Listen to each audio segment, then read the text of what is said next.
Marcus Chen had exactly 3 seconds to make the choice that would define the rest of his life. The marketplace explosion ripped through Sector 7 of the Galactic Trading Hub with the fury of a dying star. In that frozen moment of clarity, as shrapnel tore through the air like metallic rain, Marcus saw her, a Valerian child no more than 6 cycles old, her iridescent skin shimmering with terror as jagged metal fragments hurtled toward her fragile body. Humans weren't supposed to be heroes in this corner of the galaxy. They were traders, mechanics, the help, tolerated but never celebrated. The Valerians, with their crystalline bones and bioluminescent blood, were considered royalty among the star-faring species. Their bodies were beautiful but brittle, evolved on a low-gravity world where violence was a historical curiosity rather than a survival skill. Marcus didn't think. His body moved with the instinct bred into humanity through millions of years of running toward danger, instead of away from it. He launched himself across the broken pavement, his arms wrapping around the small alien girl as he twisted his body to shield her. The shrapnel hit him like a hammer blow, once, twice, 7 times. He felt each piece punch through his back, felt the hot bloom of pain spreading through his torso. The girl looked up at him with eyes like liquid starlight, confusion mixing with fear. Then everything went black. When consciousness returned, it came in fragments, soft voices speaking in harmonics his translator chip struggled to process. The sterile smell of medical facilities, and pain, a dull, manageable ache that spoke of serious injuries already healing. Marcus opened his eyes to find himself surrounded by Valerians, not just any Valerians.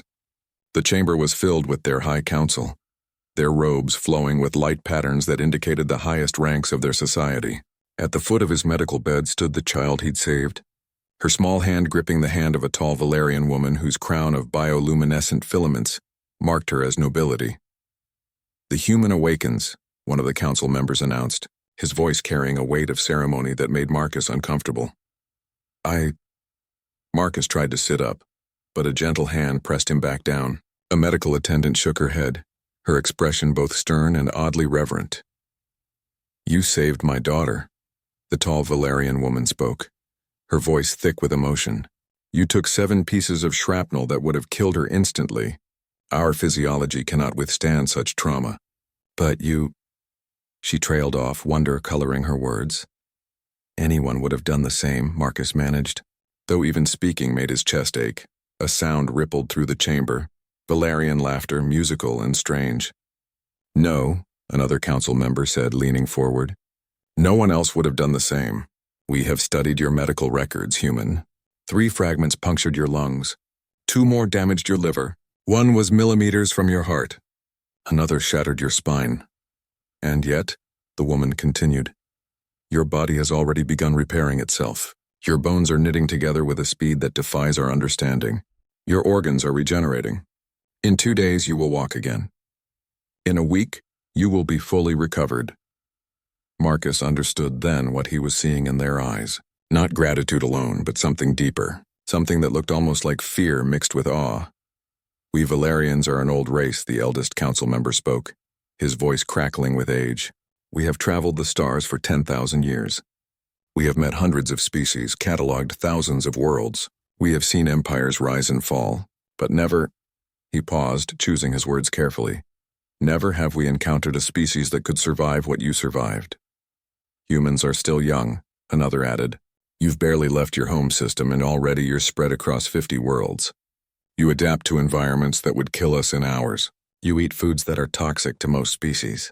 And when injured," she gestured at Marcus's bandaged torso, "you simply refuse to die."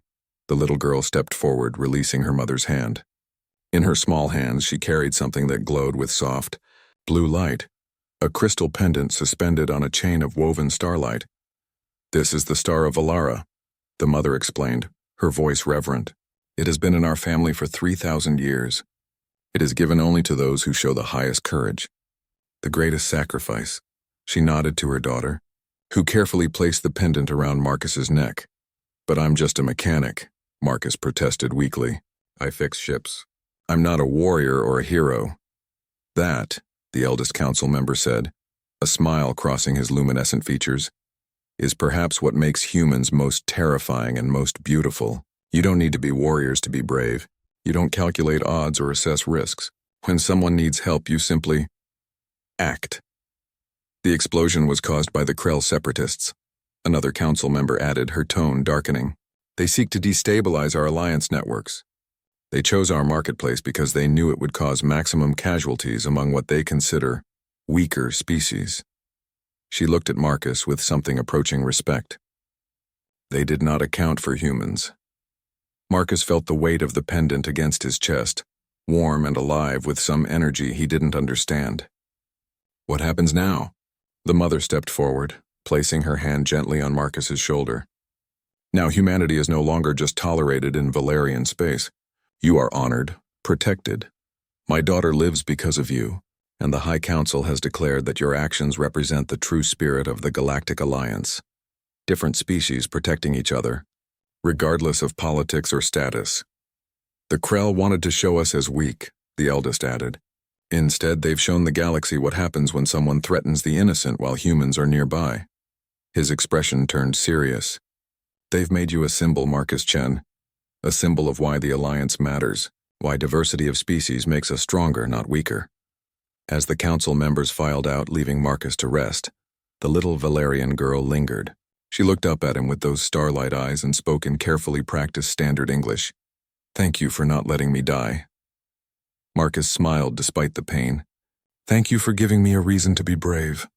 As she left with her mother, Marcus stared at the ceiling of the medical facility and realized that humanity had just taken another step forward in the galaxy.